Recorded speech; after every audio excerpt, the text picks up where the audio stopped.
Tonight on Noir. LaSorte thinks getting into athletic shooting means giving up his identity.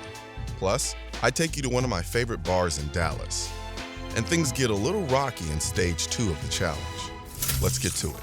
So welcome back to the East Side. We're in South Dallas. And it was the Jeffersons reference, in case they missed the first episode. Nobody should have missed the first episode. No, nobody should have missed the first episode. But for those of you maybe just tuning in this week, just to catch you up real quick, every week we are unveiling a new stage in a 14-stage competition because we're in the quest to find what does the modern athletic shooter look like. And so how are you guys feeling after last week's competition? Well, I mean, when I finished, I was like, yep, I did exactly what I needed to do. And what that was crush his spirit. The old man has some time to creep back into it.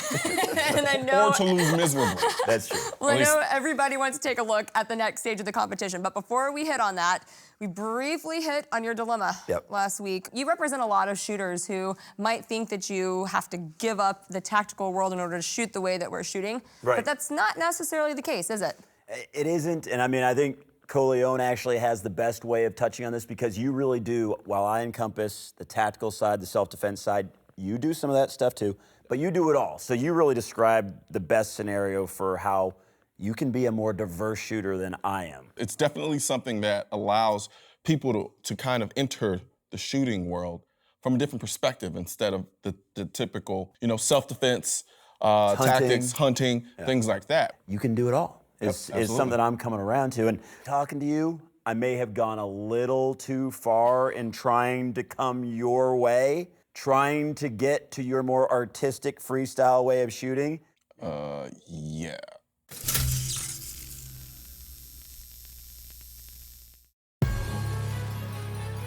Yeah.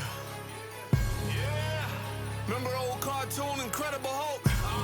When he started turning green and ripping out his clothes? Picture me in beast mode. My transformation from tactical shooter to athletic shooter is complete and permanent. I'm not nibbling around the edges here. I'm all in. No one has ever accused me of doing stuff half-assed. When Miley Cyrus decided to change from being a Disney singer to a Madonna singer exhibitionist, she didn't make the transformation over a year-long process. She went all the way, overnight. My inspiration is the original urban gun enthusiast, shooter, athlete. If I'm going to be taken seriously in this new realm, I need to look, act, and think like Noir, especially when it comes to guns and shooting. Always hitting the target is boring and redundant nonsense. I really do like this fast as hell, the sake of accuracy style of shooting that Colion has always tried to show me. Not having to repaint steel is kind of cool, and it caters to my lazy side. I make sure everyone on the damn range knows that I have no use for an empty gun. Someone else can worry about the reload. I'll just pull another from the back of my Rover and make some noise all over. I like to focus. Wait, what's that? Did someone drop an unnecessary analogy? Let me get that. I'll use it. Like Rihanna used Chris Brown. Had to work that gratuitous modern culture reference in this thing somewhere. Going hard! Will be my mating call. It's my elk bugle. Going hard! My butt grunt. My turkey gobble. Going hard! It will be heard many bays away, and there will be no mistaking who's the dominant shooter on the line. I'm going to start doing my own gun reviews on my own YouTube's station. It can't be hard. I just have to use lofty prose, tend to a gun like it's a baby koala bear, and strut around in tight t-shirts and flashy high tops while slapping the trigger like I'm getting paid for each iteration. Damn, I like this gun. It's time I do a review on it. The HK VP9. It's like an exotic flower crafted by the hands in the heavens, found in otherwise inhospitable terrain. Shooting such a beautiful thing seems almost contrary to the laws of nature. The concussion and recoil, too violent to reconcile with the beautiful flowing lines. The FN FAL. This beast of a rifle is as close to the hammer of Thor as we'll ever see in the gun world. It has generated the drumbeat of combat more often than any weapon system on the planet, short of the AK-47, of course. It's been there and done that so many times that even mentioning its name while telling a story makes redundancies redundant, or something like that. Going hard! Even though I don't really like the Yankees, I've got a... What are you doing? Dude, Shooter athlete, bro. No, man, that's not how this works. Like, what is this? You don't wear this. What? Are those my shoes? Yeah. Really? Yeah. Dude, You don't. you know what? Don't even worry about it. Go home, change, and meet me at the truck yard, dude, because you're tripping. Dude, you know how much I spent on these jeans?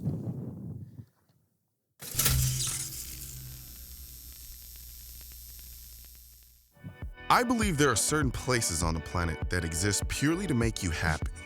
And those places are an empty highway, 180-degree shooting range, and the truck yard in Dallas, Texas. The truck yard is a treasure trove of free-spirited creativity. Like a giant hippie unicorn threw up pure eclectic awesomeness on the yard, and a bunch of little people with redneck tendencies put it all together, and none of it makes any sense. Every 2 minutes, you're spotting something you didn't spot the last 20 times you were there. This place is a visual orgy of colors, shapes, and vintage, ambiguously artistic art pieces.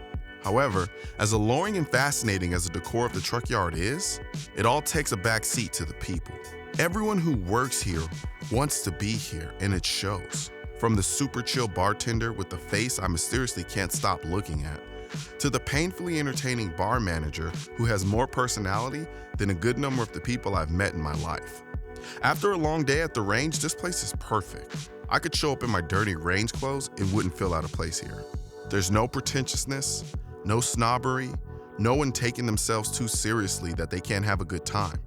Besides, how can you take yourself seriously when you're drinking at a place with a faux bar made out of an Airstream sitting in the middle of the yard? Even though this place is cooler than LaSorte can ever imagine himself to be, he and I keep coming back here. I love it here, and will continue to keep coming back until they tell me I can't come back anymore. In short, if you can't fall in love with this place, you probably don't have a pulse. So no matter how much fun it was for me to be the urban gun enthusiast for half a day, we've got to let people know that they can become the athletic shooter and not lose their identity, not lose who they are now, whether they're a 3-gun shooter, an IDPA shooter, a hunter, a clays shooter. You can do it all, and do it all pretty easily. There are more options in this regard than we really give it credit for.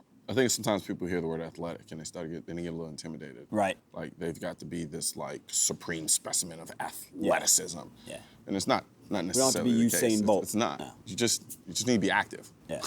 You know, there's a reason why there's a freestyle field component to it. It's just because it's kind of like you approach it the way you want to approach it. Let's say you're an IDPA shooter, or an IPSC shooter, or a 3-gun shooter.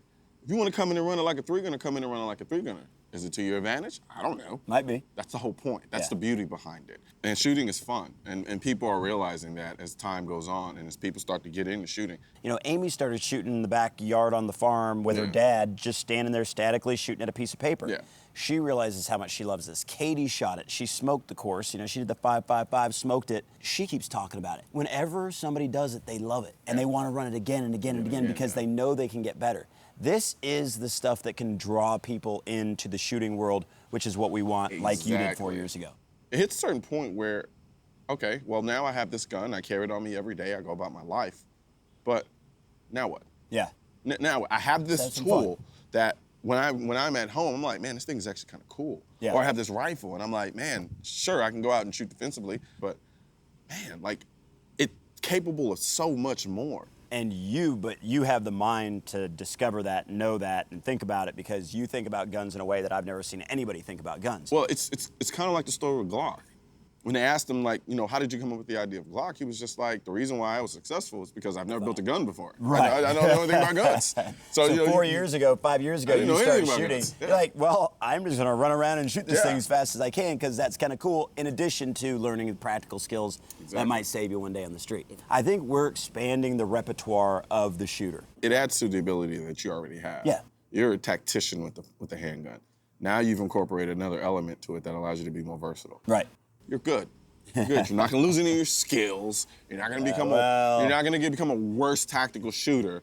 If anything, I think it might actually make you better because what it does is it takes you outside of the narrowly tailored focus of tactical shooting and brings you into the very dynamic aspect of the real world. I think we just need to continue to work on it. Yeah. So and get people to understand it. Do me a favor, dude. Yeah. Don't ever wear a flat bill hat again.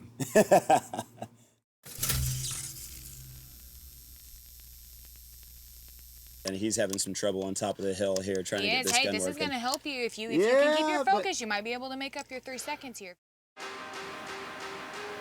Adventure breeds character, and the path should be less traveled. Independence breeds survival, and you must depend on who you know you are. Your inspiration drives you to never waste a moment.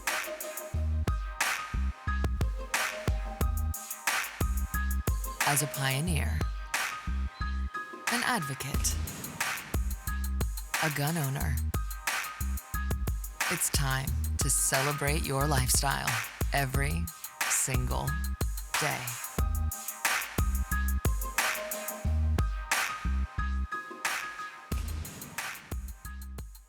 LaSorte, what in the world were you thinking? I don't know. I mean, I always wanted to try to be Colion Noir. This was my excuse. I thought that's who I needed to be the freestyle athletic shooter. Well, I'm glad you got past that and were able to embrace who you really are. Yep, I can be me. I've accepted it. I'm Good. there. I'm comfortable. I can sleep at night. Awesome. Well, Katie, pull us all up to speed as to where we are at this stage in the game and what we can look forward to in the next stage. Okay, so this next stage is really, really cool. We kind of get best of both worlds with these two guys. There is a back pedal and a sprint, which obviously appeals to your speed and your agility. Yep.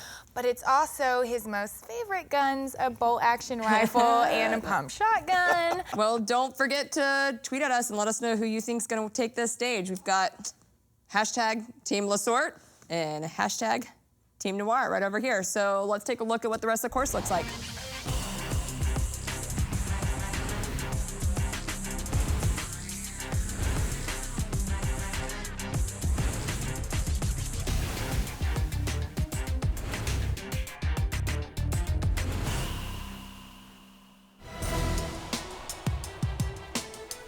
Stage 2 begins with a 10-yard forced back pedal from the 10 to the 20, where shooters have to hit the target 5 times with buckshot before sprinting 70 yards to the berm for 5 90-yard shots with a Mossberg patrol rifle.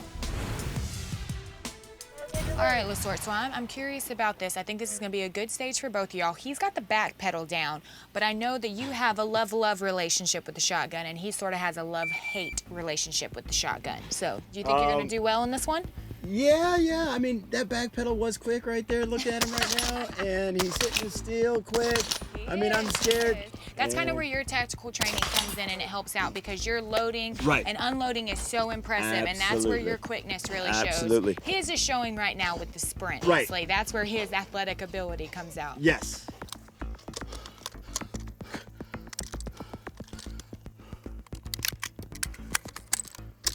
So tactically, what is the quickest way to handle a situation like that?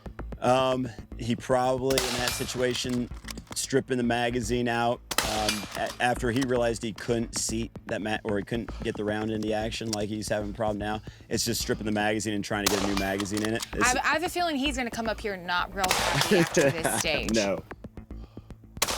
Clear. Okay, so before LaSorte gets started, give me a guesstimate on what you think he's about to run the stage in. What I want to happen or what I think is going to happen? Both. Let's hear both. Well, 5 minutes is what Colion wants LaSorte to run the stage in. I'll say 10 minutes. Okay, fair. That would give you a nice little buffer. I hope he short strokes the pump shotgun every single time. Do you think that will actually happen? Well, he's a short stroker. Now his back pedal, he doesn't have the same finesse on the back pedal. I will give you used that. to be a We talked quarterback. about that. You know, your Cavs, we saw it. You had the back pedal down. He's all over the target though. That can't feel good. No, it doesn't. That's all right. That's all right. You got your 3 seconds still from the first stage. That's all we'll think about right now.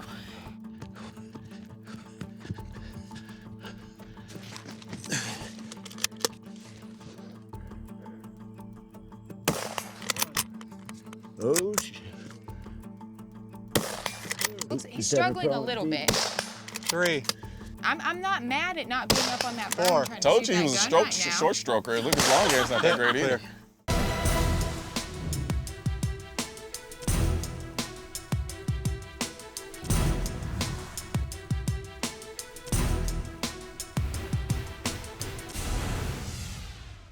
Okay, somebody, please tell me what LaSorte happened. sabotaged my gun. You really think so? I forgot to change the magazines back to the Magpul magazines because I did sabotage you with my old Air Force 1970s mags, and that was the problem there because we know that gun works like a charm. We shot it with Tom Taylor of Mossberg. I was just like, and then it was like, that didn't work. I was like, stupid, do the same thing again. Maybe it'll work this time. And it didn't. I'm 7 seconds up. I was 3 seconds down. See, now we gotta deal with this. All right, well, you guys tune in next week to see if Colion is gonna pull it off and pull ahead.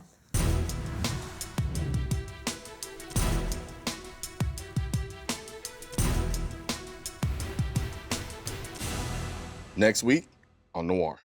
Shoot! Colion, you were hurting right about now? Pretty much. I've never felt pain like this. Fire. Colion, don't be scared. They're bears in the woods. They're bears in the woods. Don't get scared.